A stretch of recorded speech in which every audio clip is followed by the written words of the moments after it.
आप सुनेंगे बुध प्रदोष की व्रत कथा, साथ में गणेश भगवान की। अब हम श्रवण करेंगे बुध प्रदोष व्रत कथा। सूत जी आगे बोले, बुध तेरायोदशी प्रदोष व्रत से सबरे कामनाएं पूर्ण होती है।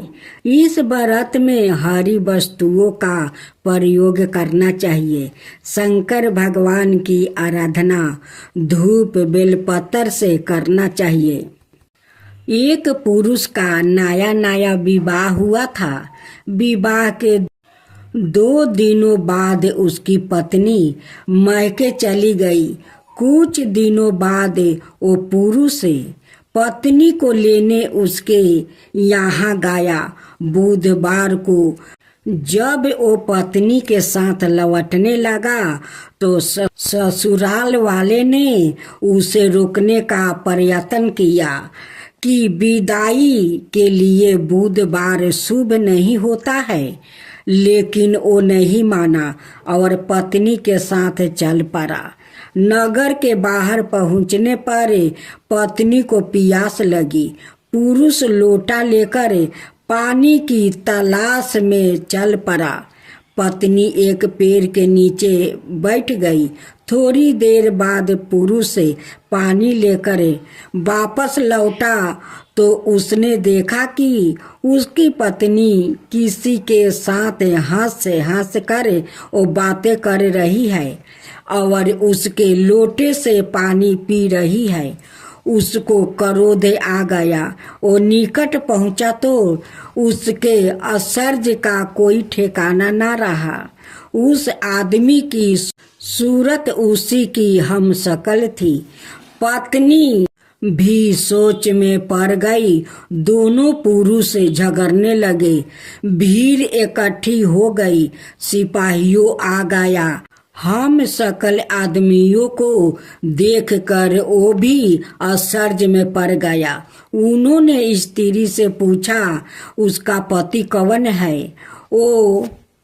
वो हक बक हो गई।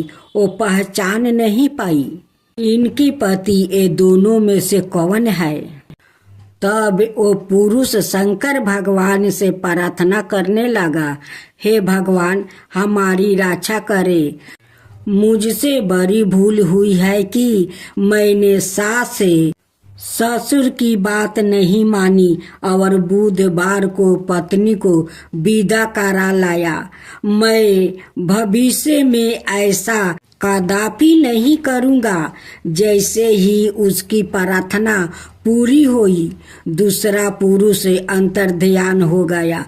पति पत्नी सकुशल अपने घर पहुंच गया। उस दिन के बाद से पति पत्नी नियम पूर्वक बुधवार तेरायोदशी प्रदोष व्रत और करने लगा। अपनी असफलता बताई। यह सुनकर शिव क्रोधित हो उठे।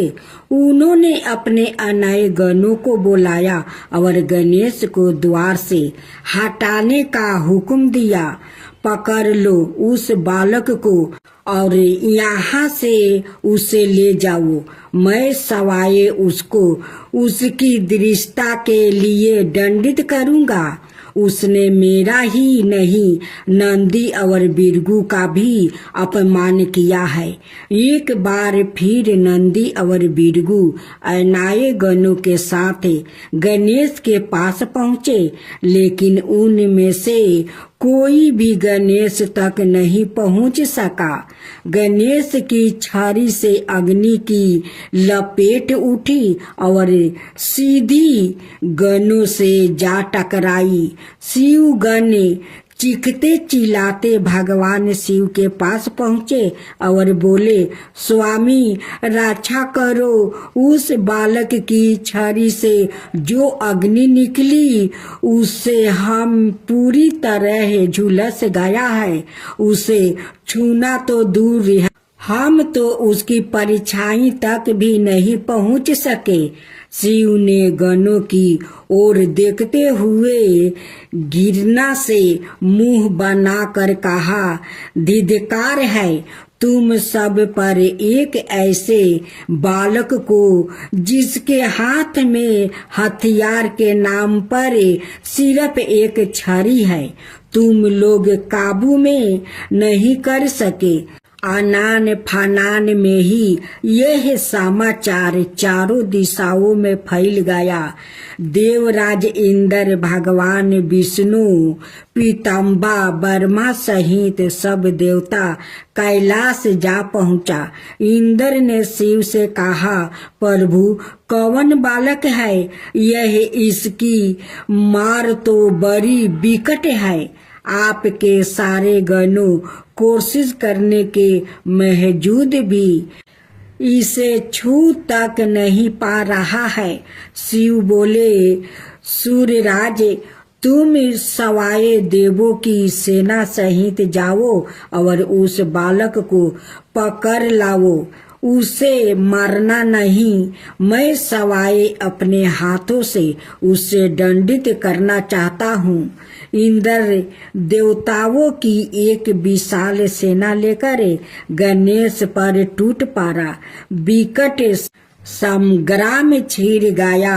उसके अग्नेय अस्त्र गणेश पर अग्नि वर्षा करने लगे, किंतु बालक गणेश तक अस्त्र पहुंच ही नहीं पा रहा था।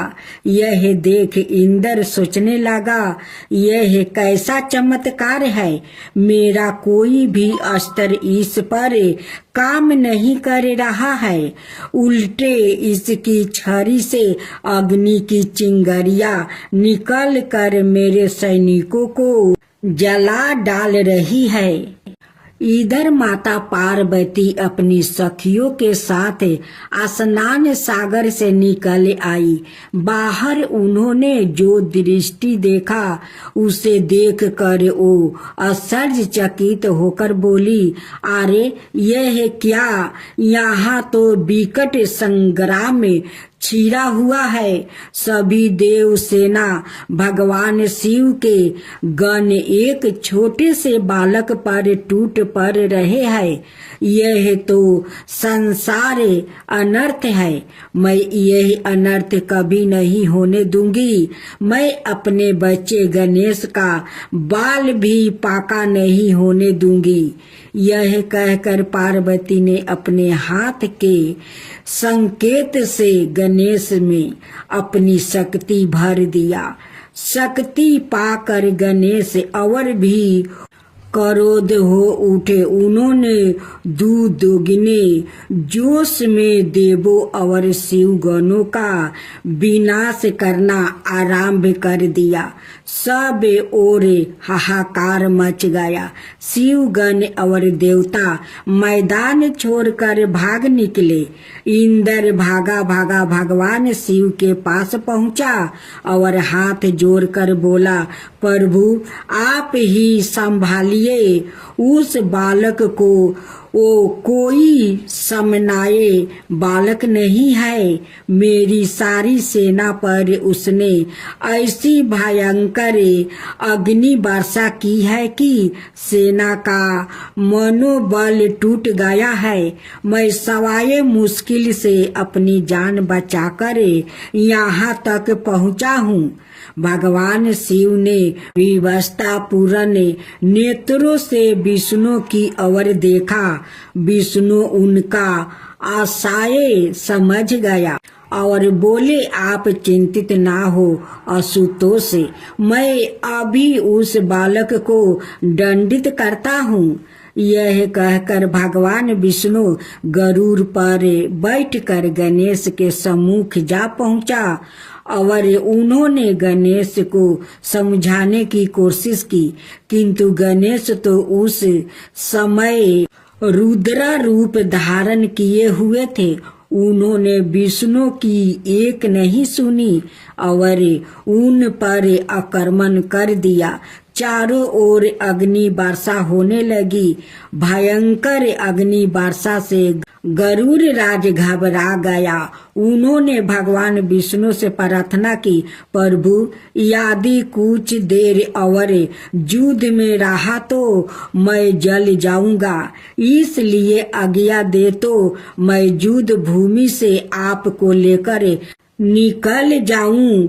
गरुड़ की बात सुनकर विष्णु बोले, तुम ठीक कहते हो गरुड़, इस वक्त रणभूमि में रोकना बुद्धिमानी नहीं है, निकल चलो, भगवान शंकर सवाए उससे निपट लेंगे। विष्णु पराजित होकर शिव के पास पहुँचे। उन्होंने शिव से कहा, उस बालक को सीधे युद्ध में हराना असंभव है, वो तो साक्षात काल बना हुआ है, उसे छल से ही मारा जा सकता है। शिव बोले, तो फिर आप मुझे क्या करने की सलाह देते हैं? विष्णु बोले, मैं उसे अपनी माया से मोहित करता हूँ, फिर जैसे ही आपको अवसर मिले उसका वध कर दीजिए। विष्णु के विचारों से अवगत होते ही माँ पार्वती की दोनों शक्तियों ने गणेश को अपना बल प्रदान कर दिया और सवाए अंतर्ध्यान हो गई। भगवान विष्णु ने गणेश पर अपनी माया फैलानी आरंभ कर दिया। भगवान शिव अपना तीक्ष्ण त्रिशूल उठाया और गणेश की ओर झपट कर बोले, ठहर दुष्ट बालक, अब मैं तुझे माफ नहीं कर सकता, अब तुझे इस त्रिशूल का स्वाद चखना ही होगा। शिव को अपनी ओर झपटते देखकर गणेश ने माँ पार्वती को याद किया और माँ पार्वती द्वारा दी गई शक्ति शिव के त्रिशूल पर दे मारी। शिव के हाथ से त्रिशूल छूटकर भूमि पर जा गिरा। यह देखे शिव घबरा गया, सोचने लगे, इसने तो मेरा त्रिशूल भी बेकार कर दिया, खैर कब तक बचेगा। मैं अभी बाणों द्वारा इसे यम द्वार देखा देता हूँ। यह सोचकर शिव ने अपने धनुष पर चंचा बांध चढ़ाया और गणेश की ओर छोड़ दिया। गणेश ने परधि शक्ति से पंचों बाण एक साथ काट डाले। साथ ही उन्होंने परधि शक्ति को विष्णु की ओर झोंक दिया, जो अब शिव की सहायता के लिए उनके निकट पहुंच चुके थे। मगर विष्णु तुरंत परधि शक्ति के घेर से अलग हो गया था। इस तरह गणेश का यह बार असफल हो गया। यह देख शिव और विष्णु में आंखों ही आंखों में संकेत हुआ। शिव संकेत समझकर उत्तर दिशा की ओर बढ़ गया। विष्णु गणेश को युद्ध में उलझाते रहे।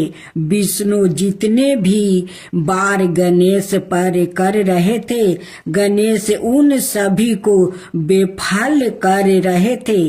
इससे उनका ध्यान अपनी रक्षा की ओर बट गया था। तभी उत्तर दिशा से भगवान शिव ने त्रिशूल ताक पर गणेश की ओर फेंका।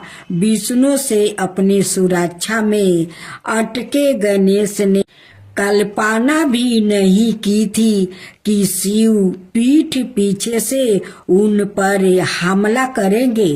इसलिए वो निर्चित होकर विष्णु से जूझ रहे थे।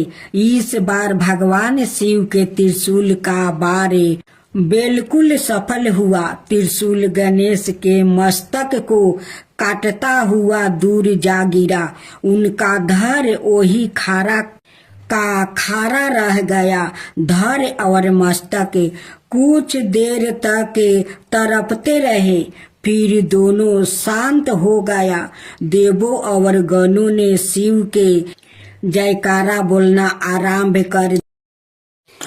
जय गणेश जय गणेश जय गणेश देवा, माता जानकी पार्वती पिता महादेवा। जय गणेश जय गणेश जय गणेश देवा, एक दांत दयावंत चार भुजी धारी, मस्तक सिंदूर सोहे मूस की सवारी। जय गणेश जय गणेश जय गणेश देवा, माता जानकी पार्वती पिता महादेवा। अंधन को आँख देते, कोढ़ियन को काया, बाजिन को पुत्र देते, निर्धन को माया। जय गणेश जय गणेश जय गणेश देवा, माता जानकी पार्वती पिता महादेवा। हार चढ़े फूल चढ़े और चढ़े मेवा, लड्डुअन का भोग लग संत करे सेवा। जय गणेश जय गणेश जय गणेश देवा, दीनन की लाज रखो शुभ सुतिवारी, कमना का पूरा करो जग बलिहारी। जय गणेश जय गणेश जय गणेश देवा, सूर्य सायं शरण आए सफल की जो सेवा। जय गणेश जय गणेश जय गणेश देवा, माता जानकी पार्वती पिता महादेवा। जय गणेश जय गणेश जय गणेश देवा, माता जानकी पार्वती पिता महादेवा।